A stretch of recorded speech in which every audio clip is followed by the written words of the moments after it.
Ano ang kulang kay Quezon Province? Quezon Hindi anong kulang. Bakit hindi mananalo? Bakit hindi mananalo si Quezon Province? Bakit hindi mananalo si Atisa? Number one, if she becomes complacent, dapat every time she comes out, she should be thinking, I am Miss Universe and I am number one.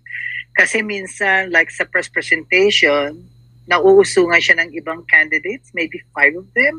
Kung hindi naman siya mausungan is merong 5 na pumapatay sa kanya. She should always be at the best, or very best. Hindi siya dapat magpahinga kahit kailan. Because siya ang itinutumba. So people are just waiting for her to make a mistake.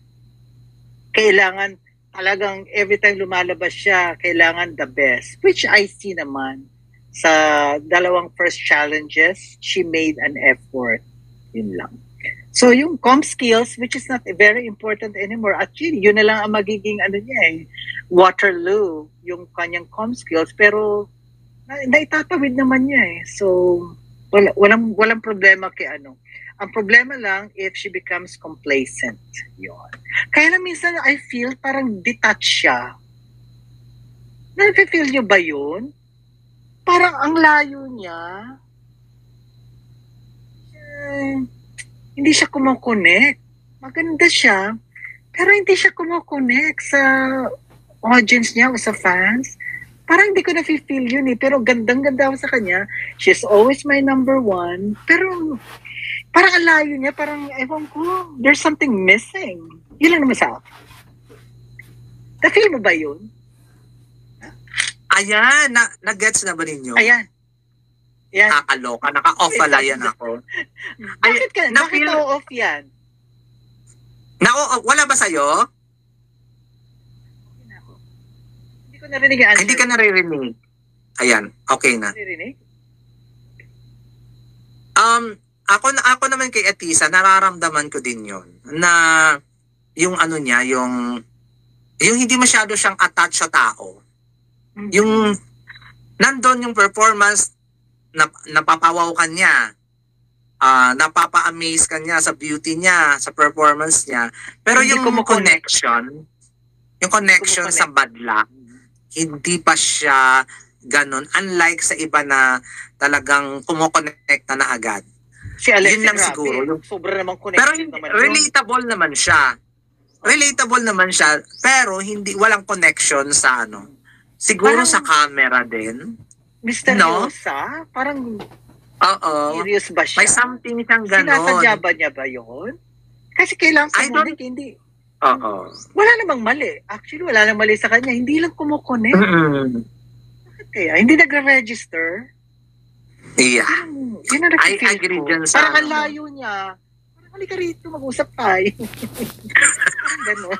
Halika rito, mag-usap tayo. Ay, nakakaloka. Ang layo niya, yun lang naman. Actually, wala naman akong masabi na sa kanya. Wala na. Wala ka naman kasi masabi sa performance. Napaka-importante. Napaka-importante. Yun ang pinaka-importante, yung connection. Lumalabas ka sa screen. Naku, yung pa naman importante. Si Baguio, oh my God, di ba? Baguio talagang... May connection. Si Alexi, yes. Grabe naman yun. Pero siya, perfect siya. Pero parang gusto hindi siya nagre-register. Halika rito, pumuha dyan sa harap ko, mag-usap tayo. Halika, kain tayo. Gusto ko siyang tawagin at mag-usap kami. Parang gano'n parang hindi kami nagko-connect. That I love her and she's my number one for now. Yeah. Next, ang pag-uusapan natin, Quezon Province, bakit hindi siya mananalo?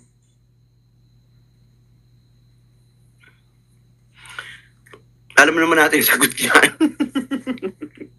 Yung kanyang Q&A, yes. Ang hirap kasi, yun lang ang problema ko sa kanya yung Q&A. Pwede siyang kumbaga pwede siyang lamunin ni Christy McGarry kung yun ang pagbabasihan. Pwede siyang lamunin ni Kayla Carter. Stacey. Oo, pwede siyang lamunin ni Stacey Gabriel. Kaya yan ang kinakatakot ko sa Oo, yan ang kinakatakot ko sa Miss Universe Philippines. Sana walang mekos-mekos. Yeah. Kasi hindi porke may title na si Atisa Manalo, dapat they are all ground zero talaga, na walang title or whatsoever. Dapat para patas yung laban. Kasi, yes, maganda si Atisa Manalo, but it's not impossible na maligwak siya. Pagdating sa communication skills. Kasi feeling ko, kung magkakaroon sila ng parang, di ba yung last year may pinili, ilan ba sila? 18 ba? Or 10 ba? 60? Yung tinanong, yung first interview. Nung first interview, hindi, 16 eh. 16 to top 10 to top 16 uli. Di ba? Oo, tapos tinanong sila, di ba, may question and answer doon. Tapos Yung top papasok 16 ng top 5. Oo.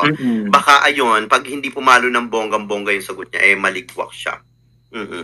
Yes, I agree. Pero performance-wise, okay na okay siya talaga. Hindi kanya bibiguin. Feeling ko lalaban siya talaga, no? Pero ayun nga, pagdating sa question and answer, maraming magbubu pag hindi palo yung question and answer niya. Tapos, naligwak yung maganda yung answer. Yes. Yun. Pwede siya maligwak. Ako din, kaya niyang umabot sa top 5, to be honest. Walang hirap na aabot ni Atisa yung top 5. Pero doon tayo magdidelikado sa Q&A. Lalong-lalo lang yung Q&A galing sa judges, tapos mahirap. Makakaloka. So, kailangan talaga pero na lang mag-work kung yung hard mangyayari yung sa Miss Atisa. Universe Philippines, parang, ano ba yon? Yung nangyari Yung sa Miss panahon ni Universe Celeste? last year. Hindi, yung nangyari sa Miss Universe last year na niligwak yung magagaling magkuda para lang makapasok yung Atisa Manalo. Parang ganun. Maybe. Yes, Kung siguro. ganun yung mangyayari, ha? Kasi pwede siyang iligwak talaga. Oo. Kahit sabihin natin yung mga sinasabi na dark horses, na sinasabi, kaya siyang ilang-paso ni Lorraine Ujimba. Yes. Kayang-kaya siyang ilang-paso. Kayang-kaya siyang ilang-paso ni Christina Kayla Carter. Ni Christina Chok. Ni Australia. Kayang-kaya siyang ilang-paso. Stacey Gabriel. Talagang ibabalibag siya diretso sa sa Imburnal Death. Pagdating sa Q&A, kasi alam niyo yung pasarela, madali lang yung pag-aralan, ilang buwan pa yung hinihintay nila, di ba? Pero yung talino, yung galing sa pagsasalita, yan ang hindi mo basta-basta. Kita mo si